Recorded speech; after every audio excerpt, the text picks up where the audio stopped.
Assalamualaikum warahmatullahi wabarakatuh. Pemahaman tentang peserta didik dan pembelajarannya. Topik 3, demonstrasi kontekstual. Mengulas asesmen di ruang kelas. Anggota kelompok, Sola Ihsani Irfa, Sriwahyuni Oktavia, Tari Gustiana Putri, Ulfatur Rohmah. Identitas modul. Nama sekolah, SMPN 40 Padang, mata pelajaran Ilmu Pengetahuan Alam, kelas 7 atau fase D, materi, kalor, semester 1, alokasi waktu 3 jam pelajaran kali 40 menit. Kompetensi inti. Capaian pembelajaran, peserta didik mampu melakukan pengukuran terhadap aspek fisis yang mereka temui dan memanfaatkan ragam gerak dan gaya force. Memahami hubungan konsep usaha dan energi, mengukur besaran suhu yang diakibatkan oleh energi kalor yang diberikan, sekaligus dapat membedakan isolator dan konduktor kalor. Tujuan pembelajaran, 1. Peserta didik dapat menjelaskan pengertian kalor. 2. Peserta didik dapat menerapkan persamaan kalor yang menyebabkan perubahan suhu. 3. Peserta didik dapat menerapkan persamaan kalor yang menyebabkan perubahan wujud. Asesmen. Jenis asesmen yang digunakan pada materi ini yaitu asesmen formatif, penilaian sikap, observasi, penilaian pengetahuan, tes tertulis, penilaian keterampilan, observasi unjuk kerja. Bagian asesmen tersebut yang menunjukkan kesesuaian dengan tahapan perkembangan peserta didik adalah penilaian sikap, pengetahuan, dan keterampilan dalam proses pembelajaran. Dengan melakukan penilaian ini, guru atau pendidik dapat melihat sejauh mana anak telah menguasai keterampilan-keterampilan yang sesuai dengan tahapan perkembangannya.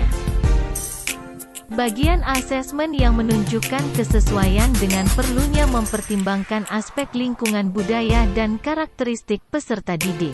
Saat melakukan penilaian sikap pada kegiatan kelompok dalam pengerjaan LKPD, maka dapat dilihat sikap gotong royong dan kerjasama serta sikap mandiri peserta didik. Melalui penilaian ini maka dapat dilihat aspek lingkungan budaya dan karakteristik peserta didik dalam bekerja serta berdiskusi kelompok untuk menyelesaikan tugas di LKPD. Peserta didik saling membantu menyelesaikan tugas pada LKPD dan membantu teman kelompok yang masih kurang paham dalam menjawab pertanyaan di LKPD. Bagian dalam asesmen yang menunjukkan kesesuaian dengan kemampuan peserta didik. Asesmen pengetahuan dan asesmen keterampilan dapat menunjukkan sejauh mana kemampuan yang dimiliki peserta didik. Hasil dari asesmen pengetahuan akan menunjukkan kemampuan kognitif yang sudah dimiliki peserta didik. Asesmen keterampilan akan menunjukkan kemampuan peserta didik dalam menyampaikan hasil diskusinya melalui presentasi. Bagian asesmen yang menunjukkan kesesuaian dalam memberikan ruang bagi peserta didik untuk memberikan umpan balik terhadap proses pembelajaran mereka. Pada akhir pembelajaran, guru memberikan penilaian pengetahuan berupa latihan soal sebagai bentuk evaluasi pembelajaran yang memberikan kesempatan untuk peserta didik melakukan umpan balik terhadap proses pembelajaran yang sudah dilakukan. Hal yang ditingkatkan untuk lebih memaksimalkan efektivitas asesmen dengan memperhatikan tahapan perkembangan peserta didik, lingkungan budaya dan karakter peserta didik, serta kemampuan peserta didik. Untuk memaksimalkan efektivitas asesmen dengan memperhatikan tahapan perkembangan peserta didik, lingkungan budaya, dan karakter peserta didik, serta kemampuan peserta didik, maka saya akan menambahkan asesmen diagnostik non-kognitif dan kognitif yang dilakukan di awal pembelajaran.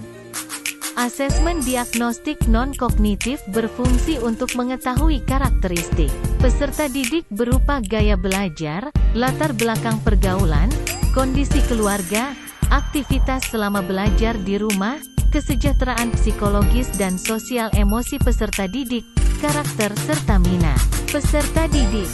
Sedangkan asesmen diagnostik bertujuan untuk mendiagnosis kemampuan dasar peserta didik dalam topik mata pelajaran.